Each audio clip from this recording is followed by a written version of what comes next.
last, out of respect for the Guru. When we were new, Guruji had blessed us in such a way that it was just inexplicable. बिल्कुल समझ नहीं आई कि वो क्या हुआ, कैसे हुआ. लेकिन एक बार जब गुरुजी नए लोगों के साथ, जिनमें हम भी थे, पुराने लोगों को बिठाकर और उनकी आप बीती सुना रहे थे, जो कल्याण गुरुजी ने उनके किए थे, तो मेरे हस्बैंड ने उनको पूछा कि गुरुजी ਤੁਹਾਨੂੰ नहीं लगता कि तुसी आप अपनी वडियाई करा रहे हो कि जिन्हें मैंने कल्याण तेरे किते ने तू एनू भी सुना ते एनू भी ऐते मतलब तुसी कहंदे हो कि गुप्त कल्याण में करना ते ऐ क्यों. Then Guruji was very sporting, I should say. He smiled and he said कि मेरे कल्याण करने के तरीके बतेरे हैं. ओ गुरु ही क्या जो 10 के कल्याण करे. मैं गुप्त कल्याण करता हूँ और कितने कल्याण तुम्हें पता भी नहीं चलता जो मैं कर जाता हूँ. मैं प्रैक्टिकल गुरु हूँ, मैं करके दिखाता हूँ. और जब मैं तुमको किसी से संगत करवाता हूँ, he called it संगत करना, तो ही सेड जो बोलता है उसका भी भला, जो सुनता है उसका भी भला, दोनों तरफ मेरी ब्लेसिंग्स चल रही होती हैं. वो किस तरह, वो पता करना तुम्हारा काम नहीं है, तुम अपनी blessings low. So that's the time we came to know that why Guruji used to ask us to narrate all his kalyans. ये कोई अपने दुखड़े खोल के और उस दुखड़े को खुरेदना और बार बार नहीं करना होता. ये इतने सालों में हम लोग एक्सपीरियंस कर चुके हैं कि जब भी सत्संग किया, गुरु से हमेशा कुछ पाया ही पाया, हमेशा. सो ब्लेसिंग्स मेरी हैं जो मैं अपनी ब्लेसिंग्स ले रही हूँ. बहुत पहले ऐसे पता चला कोई आए हैं जी, बाबा हैं, वो कल्याण कर रहे हैं, वो हार्ट और कैंसर और ब्रेन ट्यूमर्स और व्हाट हैव यू, सारे बीमारियों के उन्होंने नाम ले डाले कि वो जी ठीक कर रहे हैं. बिल्कुल विश्वास नहीं हुआ. फिर धीरे धीरे और सुनने में आया कि जी वो जलंधर के हैं, जलंधर उनका डेरा है और वो इधर आए हुए हैं और कल्याण कर रहे हैं और आप भी जाके उनकी ब्लेसिंग्स लो. फाइनली जब गए तो मन में एक ही ख्याल था कि मेरा बेटा 7 साल का, बहुत उसको तकलीफ होती थी क्योंकि वो हर महीने बुखार में तड़पता था. एक एंटीबायोटिक के सिवाय दूसरे से रेजिस्टेंट था और बुखार इस तरीके से आता था कि 102 भी 103 भी. बहुत परेशान थे हम लोग और मेरी टांगों में बहुत दर्द होती थी, हिप से लेके टोज तक. मैं बर्दाश्त नहीं कर पाती थी, कई बार इतनी पेन होती थी. मैं सारे इलाज करा चुकी थी, रीज़न पता नहीं चलता था. मैं ज़मीन पे नहीं बैठ सकती थी. उसके बाद गुरुजी कहीं लेके गए. ये उस ज़माने की बात है जब बड़े मंदिर की स्थापना, छोटे मंदिर की स्थापना नहीं हुई थी. तो मैंने देखा कि वो तो अपने एक कमरे में जाके उन्होंने बंद कर लिया अपने आप को और मैं किसी के ड्राइंग रूम, डाइनिंग रूम में वहीं खड़ी हुई कोने में कि ये तो सारे ज़मीन पे बैठे हैं तो मैं कैसे बैठूंगी, मैं तो बैठ ही नहीं सकती. तो मैं एक कोने में खड़ी हो गई जाके. गुरुजी सीधा आए और ऐसे इशारा किया तो मैं हड़बड़ा के खड़ी हुई. तब तक मुझे ये रियलाइज़ ही नहीं हुआ था कि मैं कब थक के बैठ गई. तो मुझे कहते हैं 10. मैंने कहा जी मेरा मुंडा. कहते हैं उसकी छोड़, अपनी बता, तुझे क्या प्रॉब्लम है. मैंने कहा जी मेरी टांगें बहुत दर्द करती हैं. कहते हैं यहाँ इतनी देर बैठी रही, तुझे दर्द हुई. तब मैंने रियलाइज़ करा कोई दर्द नहीं और मैं ज़मीन पे बैठी हुई थी. तो उन्होंने बोला आज के बाद नहीं होगी. उस साल को अब ये 24वां साल है, नहीं हुआ, कोई वो दर्द लौट के नहीं आई. फिर उन्होंने फोकस लड़के की तरफ शिफ्ट करा, बताया उसको ओम पिना दे, सोने का ओम पिना दे और घर में चावल खाना और बनाना बंद कर दो. तो मैंने धीरे से उनको बोला जी जॉइंट फैमिली है. तो कहते हैं तू, तेरा घर वाला, तेरे दोनों बच्चे, सारी उम्र ना चावल खाओगे ना बरतोगे. उसके बाद मन में एक ख्याल आया कि इतने छोटे बच्चे को सोने का ओम पहनाना मीन सोने की चेन में पहनाना. तो अभी मैं सोच ही रही थी तो मुझे कहते हैं पीले तागे विच पहना दी. फिर ये तो सब कुछ रीड भी कर रहे हैं और सब कुछ जवाब भी दे रहे हैं. This is like who is he. उसके बाद गुरुजी ने बहुत ब्लेसिंग्स दी. वो जलंधर गए, हम उनको थैंक यू बोलने गए अपने उनके डेरे पे. तो उन्होंने बोला कि रात को वापस मत जाना, अपनी बहन के घर चली जाओ जलंधर, सॉरी लुधियाना, और वहाँ पे आप रात स्पेंड करिए और अगली सुबह दोबारा आइए. हमने सुना था कि 10 बजे द्वार खुल जाते हैं, 11 बजे सीट पे आते हैं. तो 11 बजे तक पहुँच गए. अंदर जब आए तो शबद गुरबानी लगते हैं गुरुजी के. वो शबद गुरबानी उस दिन नहीं लगे थे, टेप नहीं चल रहा था. गुरुजी फुली ड्रेस्ड अपने सिंहासन पे बैठे थे. एक भी बंदा मंदिर के अंदर नहीं था. हमारी फैमिली जब अंदर आई Auntie, you are late. He spoke to me in English. What were you doing all this while? Wait, I'll tell you. And then he narrated word to word what I was doing. He said, 2 आलू के पराठे खाए, 1 कटोरी दही के साथ, आधा glass पानी पिया, टेबल पर रखा, टॉयलेट गई, पीछे गई, बहन के पीछे वाले कमरे में काला सूटकेस पड़ा था, तेरे को तेरी बेटी की ड्रेस पसंद नहीं आई, तूने उसकी ड्रेस चेंज करके ये ऑरेंज ड्रेस बनाई, फिर तू सारों को कलेक्ट करती हुई दोबारा डाइनिंग टेबल की तरफ आई, आधा ग्लास जो टेबल पे छोड़ा था पानी का वो फिनिश करा, फिर टॉयलेट गई और पूरा 1 घंटा लेट आ रही है, गुरु मानू वेट नहीं कराएगा। आई वॉज जस्ट टोटली शेकन कि ये कौन है, ये क्या है, इनको मेरा सब कुछ पता है, आगा पीछा। मौज आती थी तो वो पीछे का भी बता देते थे, मौज आती थी तो आगे का भी बता देते थे, कभी पूछा नहीं, अपने आप बताया, जो भी गुरु ने बताया उसको ब्लेसिंग्स लेके कबूल करा। लंगर दिया गुरुजी ने, हम 6 जने थे सिर्फ, और 1 थाल गुरुजी लेकर आए, उसमें बहुत सारी रोटियां थी, तो मैंने देखा कि इतनी सारी रोटियां मतलब नहीं खा पाएंगे हम लोग, इतनी सारी थी, तो वो वेस्ट ना हो जाए, तो मैंने उठा के और गुरुजी को दी। Excuse me but I have, हाथ उन्होंने ऐसे करके पूरी रोटियां ली, थाल पे जोर से उन्होंने उसको रखा, eat this, it is your medicine. और तब मुझे रियलाइज हुआ कि लंगर सिर्फ लंगर नहीं है, ये लंगर, ये प्रसाद है, ये भगवान का प्रसाद है। और मेरे को गुरुजी ने समझाया, जब एक दिन चावल के ऊपर हम लोग हेजिटेट करें कि लंगर में चावल सर्व हुए थे, तो मैं और मेरे हस्बैंड रुक गए, कहते ना ए पदार्थ दी नजर नहीं, ए प्रसाद दी नजर नाल देखना है। मतलब जब आपके सामने लंगर आता है, आपने ये देखना ही नहीं है वो दाल है कि सब्जी है कि चावल है कि क्या है, वो आपके लिए प्रसाद है। Then he told me, he said इधर खाएंगी ते ए दवाई, तू बाहर लेके जाएंगी ए मिठाई।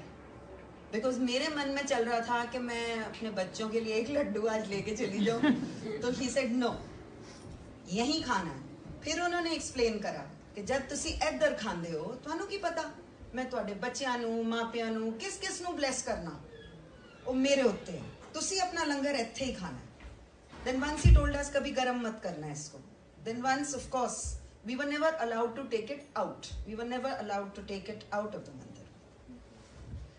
एंड ऐसे जिंदगी स्मूथली चल रही थी जब एकदम पता चला कि मेरे फादर को लिम्फोमा बताया गया है, कैंसर ऑफ लिम्फ ग्लैंड्स, और वो अस्पताल में जहाँ पे वो थे, उन्होंने 3 महीने दिए मेरे फादर को और बोला कि हम कुछ ज़्यादा नहीं कर पाएंगे। हमें पता चला गुरुजी आए हुए हैं, तो जहाँ वो थे आपको परमिशन लेनी पड़ती थी, गुरुजी की परमिशन से ही आप उस दरवाजे की भी एंटर कर सकते थे जहाँ पे भी वो होते थे। परमिशन मिली, अंदर गए, देखा गुरुजी गद्दी पर हैं, बट ट्विस्ट एंड टर्न कर रहे हैं। उस जमाने में कोई सभा ऐसा सच नहीं लगती थी, तो बहुत आराम से एक सामने बैठे हुए गुरु को हम बोल सकते थे, लेकिन मेरे हस्बैंड और मैं चुपचाप वहां से लौट कर आ गए, ये सोच के कि इतने बड़े महापुरुष को हम क्या बताने आए हैं।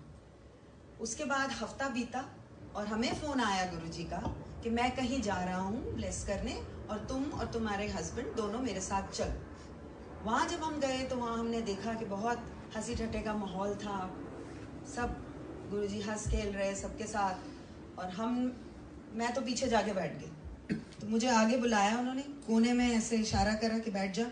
मैं बैठ गई उनके साथ, लेकिन उन्होंने उसके बाद मेरी तरफ देखा भी नहीं। और मैं यही सोच रही थी कि हॉस्पिटल में मेरे फादर हैं, तो मैं क्यों यहाँ इस माहौल में बुलाई गई हूँ, और खासकर जब मुझसे कोई बात भी नहीं करनी, तो what am I doing here. Suddenly he looks at me and he says, तेरे प्यो दा कैंसर ठीक कर देता है मैंने तो वो शब्द भी नहीं मुंह से निकाले थे। मेरे फादर की रिपोर्टें नेगेटिव आनी शुरू हो गई। गुरुजी स्माइल करते थे। Doctor I had asked out of respect for the Guru. When we were new, Guruji had blessed us in such a way that it was just inexplicable. बिल्कुल समझ नहीं आई कि वो क्या हुआ, कैसे हुआ। लेकिन एक बार जब गुरुजी नए लोगों के साथ, जिनमें हम भी थे, पुराने लोगों को बिठाकर और उनकी आप बीती सुना रहे थे, जो कल्याण गुरुजी ने उनके किए थे, तो मेरे हस्बैंड ने उनको पूछा कि गुरुजी ਤੁਹਾਨੂੰ नहीं लगता कि तुसी आप अपनी वडियाई करा रहे हो कि जिन्हें मैंने कल्याण तेरे किते ने तू एनू भी सुना ते एनू भी ऐते, मतलब तुसी कहंदे हो कि गुप्त कल्याण में करना ते ऐ क्यों। Then Guruji was very very sporting I should say, he smiled and he said कि मेरे कल्याण करने के तरीके बतेरे हैं। ओ गुरु ही क्या जो 10 के कल्याण करे, मैं गुप्त कल्याण करता हूँ और कितने कल्याण तुम्हें पता भी नहीं चलता जो मैं कर जाता हूँ। मैं प्रैक्टिकल गुरु हूँ, मैं करके दिखाता हूँ। और जब मैं तुमको किसी से संगत करवाता हूँ, ही कॉल्ड इट संगत करना, तो ही सेड जो बोलता है उसका भी भला, जो सुनता है उसका भी भला, दोनों तरफ मेरी ब्लेसिंग्स चल रही होती हैं। वो किस तरह, वो पता करना तुम्हारा काम नहीं है, तुम अपनी blessings low. So that's the time we came to know that why Guruji used to ask us to narrate all his kalyans. ये कोई अपने दुखड़े खोल के और उस दुखड़े को खुरेदना और बार बार नहीं करना होता। ये इतने सालों में हम लोग एक्सपीरियंस कर चुके हैं कि जब भी सत्संग किया, गुरु से हमेशा कुछ पाया ही पाया, हमेशा। So blessings मेरी हैं, जो मैं अपनी blessings लेती हूँ। बहुत पहले ऐसे पता चला कोई आए हैं जी, बाबा हैं, वो कल्याण कर रहे हैं, वो हार्ट और कैंसर और ब्रेन ट्यूमर्स और व्हाट हैव यू, सारे बीमारियों के उन्होंने नाम ले डाले कि वो जी ठीक कर रहे हैं। बिल्कुल विश्वास नहीं हुआ। फिर धीरे धीरे और सुनने में आया कि जी वो जलंधर के हैं, जलंधर उनका डेरा है और वो इधर आए हुए हैं और कल्याण कर रहे हैं और आप भी जाके उनकी ब्लेसिंग्स लो। फाइनली जब गए तो मन में एक ही ख्याल था कि मेरा बेटा 7 साल का, बहुत उसको तकलीफ होती थी क्योंकि वो हर महीने बुखार में तड़पता था। एक एंटीबायोटिक के सिवाय दूसरे से रेजिस्टेंट था और बुखार इस तरीके से आता था कि 102 भी 103 भी। बहुत परेशान थे हम लोग। और मेरी टांगों में बहुत दर्द होती थी, हिप से लेके टोज तक मैं बर्दाश्त नहीं कर पाती थी। कई बार इतनी पेन होती थी, मैं सारे इलाज करा चुकी थी, रीज़न पता नहीं चलता था, मैं ज़मीन पे नहीं बैठ सकती थी। उसके बाद गुरुजी कहीं लेके गए। ये उस ज़माने की बात है जब बड़े मंदिर की स्थापना, छोटे मंदिर की स्थापना नहीं हुई थी। तो मैंने देखा कि वो तो अपने एक कमरे में जाके उन्होंने बंद कर लिया अपने आप को, और मैं किसी के ड्राइंग रूम, डाइनिंग रूम में वहीं खड़ी हुई कोने में कि ये तो सारे ज़मीन पे बैठे हैं, तो मैं कैसे बैठूंगी, मैं तो बैठ ही नहीं सकती। तो मैं एक कोने में खड़ी हो गई जाके। गुरुजी सीधा आए और ऐसे इशारा किया तो मैं हड़बड़ा के खड़ी हुई।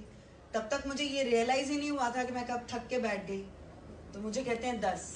मैंने कहा जी मेरा मुंडा। कहते हैं उसकी छोड़, अपनी बता, तुझे क्या प्रॉब्लम है। मैंने कहा जी मेरी टांगें बहुत दर्द करती हैं।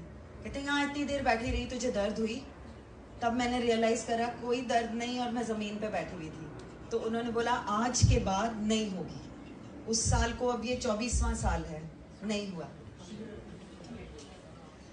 कोई वो दर्द लौट के नहीं आई। फिर उन्होंने फोकस लड़के की तरफ शिफ्ट करा, बताया उसको ओम पहना दे, सोने का ओम पहना दे और घर में चावल खाना और बनाना बंद कर दो। तो मैंने धीरे से उनको बोला जी जॉइंट फैमिली है। तो कहते हैं तू, तेरा घर वाला, तेरे दोनों बच्चे, सारी उम्र ना चावल खाओगे ना बरतोगे। उसके बाद मन में एक ख्याल आया कि इतने छोटे बच्चे को सोने का ओम पहनाना मीन सोने की चेन में पहनाना। तो अभी मैं सोच ही रही थी तो मुझे कहते हैं पीले तागे विच पहना दी फिर। ये तो सब कुछ रीड भी कर रहे हैं और सब कुछ जवाब भी दे रहे हैं। This is like who is he. उसके बाद गुरुजी ने बहुत ब्लेसिंग्स दी। वो जलंधर गए, हम उनको थैंक यू बोलने गए अपने उनके डेरे पे। तो उन्होंने बोला कि रात को वापस मत जाना, अपनी बहन के घर चली जाओ जलंधर, सॉरी लुधियाना, और वहाँ पे आप रात स्पेंड करिए और अगली सुबह दोबारा आइए। हमने सुना था कि 10 बजे द्वार खुल जाते हैं, 11 बजे सीट पे आते हैं, तो 11 बजे तक पहुँच गए। अंदर जब आए तो शब्द गुरबानी लगते हैं गुरुजी के, वो शब्द गुरबानी उस दिन नहीं लगे थे, टेप नहीं चल रहा था। गुरुजी फुली ड्रेस्ड अपने सिंहासन पे बैठे थे, एक भी बंदा मंदिर के अंदर नहीं था। हमारी फैमिली जब अंदर आई, aunty you are late, he spoke to me in English, what were you doing all this while, wait I will tell you. And then he narrated word to word what I was doing. He said 2 आलू के परोठे खाए, 1 कटोरी दही के साथ, आधा glass पानी पिया, टेबल पर रखा, टॉयलेट गई, पीछे गई, बहन के पीछे वाले कमरे में काला सूटकेस पड़ा था, तेरे को तेरी बेटी की ड्रेस पसंद नहीं आई, तूने उसकी ड्रेस चेंज करके ये ऑरेंज ड्रेस पहनाई। फिर तो सारों को कलेक्ट करती हुई दोबारा डाइनिंग टेबल की तरफ आई, आधा ग्लास जो टेबल पे छोड़ा था पानी का वो फिनिश करा, फिर टॉयलेट गई और पूरा 1 घंटा लेट आ रही है। गुरु मानू वेट नहीं कराई। आई वॉज जस्ट टोटली शेकन कि ये कौन है, ये क्या है, इनको मेरा सब कुछ पता है, आगा पीछा। मौज आती थी तो वो पीछे का भी बता देते थे, मौज आती थी तो आगे का भी बता देते थे। कभी पूछा नहीं, अपने आप बताया। जो भी गुरु ने बताया उसको ब्लेसिंग्स लेके कबूल करा। लंगर दिया गुरुजी ने, हम 6 जने थे सिर्फ, और एक थाल गुरुजी लेकर आए। उसमें बहुत सारी रोटियां थी। तो मैंने देखा कि इतनी सारी रोटियां मतलब नहीं खा पाएंगे हम लोग, इतनी सारी थी तो वो वेस्ट ना हो जाए। तो मैंने उठा के और गुरुजी को दी। Excuse me but I have, हाथ उन्होंने ऐसे करके पूरी रोटियां ली, थाल पे जोर से उन्होंने उसको रखा। Eat this, it is your medicine. और तब मुझे रियलाइज हुआ कि लंगर सिर्फ लंगर नहीं है, ये लंगर, ये प्रसाद है, ये भगवान का प्रसाद है। और मेरे को गुरुजी ने समझाया, जब एक दिन चावल के ऊपर हम लोग हेजिटेट करें कि लंगर में चावल सर्व हुए थे, तो मैं और मेरे हस्बैंड रुक गए। कहते ना, ए पदार्थ दी नजर नहीं, ए प्रसाद दी नजर नाल देखना है। मतलब जब आपके सामने लंगर आता है, आपने ये देखना ही नहीं है वो दाल है कि सब्जी है कि चावल है कि क्या है, वो आपके लिए प्रसाद है। Then he told me, he said इधर खाएंगी ते ए दवाई, तू बाहर लेके जाएंगी ए मिठाई। बिकॉज मेरे मन में चल रहा था कि मैं अपने बच्चों के लिए एक लड्डू आज लेके चली जाऊं। तो ही सेड नो, यही खाना है। फिर उन्होंने एक्सप्लेन करा कि जब तुसी इधर खांदे हो, तुहानू की पता मैं तुहाडे बच्चियां नू, मापियां नू, किस किस नू ब्लेस करना, वो मेरे उत्ते है। तुसी अपना लंगर इत्थे ही खाना है। Then once he told us, कभी गरम मत करना इसको। Then once of course we were never allowed to take it out, we were never allowed to take it out of the मंदिर।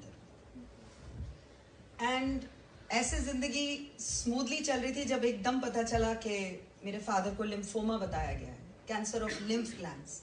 और वो अस्पताल में जहाँ पे वो थे, उन्होंने 3 महीने दिए मेरे फादर को और बोला कि हम कुछ ज़्यादा नहीं कर पाएंगे। हमें पता चला गुरुजी आए हुए हैं, तो जहाँ वो थे आपको परमिशन लेनी पड़ती थी। गुरुजी की परमिशन से ही आप उस दरवाजे की भी एंटर कर सकते थे जहाँ पे भी वो होते थे। परमिशन मिली, अंदर गए, देखा गुरुजी गद्दी पर हैं, बट ट्विस्ट एंड टर्न कर रहे हैं। उस जमाने में कोई सभा सच नहीं लगती थी, तो बहुत आराम से एक सामने बैठे हुए गुरु को हम बोल सकते थे। लेकिन मेरे हस्बैंड और मैं चुपचाप वहां से लौट कर आ गए, ये सोच के कि इतने बड़े महापुरुष को हम क्या बताने आए हैं। उसके बाद हफ्ता बीता और हमें फोन आया गुरुजी का कि मैं कहीं जा रहा हूँ ब्लेस करने, और तुम और तुम्हारे हस्बैंड दोनों मेरे साथ चलो। वहाँ जब हम गए तो वहाँ हमने देखा कि बहुत हंसी ठट्टे का माहौल था, सब गुरुजी हंस खेल रहे सबके साथ, और मैं तो पीछे जाके बैठ गई। तो मुझे आगे बुलाया उन्होंने, कोने में ऐसे इशारा करा कि बैठ जा। मैं बैठ गई उनके साथ, लेकिन उन्होंने उसके बाद मेरी तरफ देखा भी नहीं। और मैं यही सोच रही थी कि हॉस्पिटल में मेरे फादर हैं, तो मैं क्यों यहाँ इस माहौल में बुलाई गई हूँ, और खासकर जब मुझसे कोई बात भी नहीं करनी, तो what am I doing here. Suddenly he looks at me and he says, तेरे प्यो दा कैंसर ठीक कर देता है मैंने तो वो शब्द भी नहीं मुंह से निकाले थे। मेरे फादर की रिपोर्टें नेगेटिव आनी शुरू हो गई। गुरुजी स्माइल करते थे। Doctor, I had asked out of respect for the guru,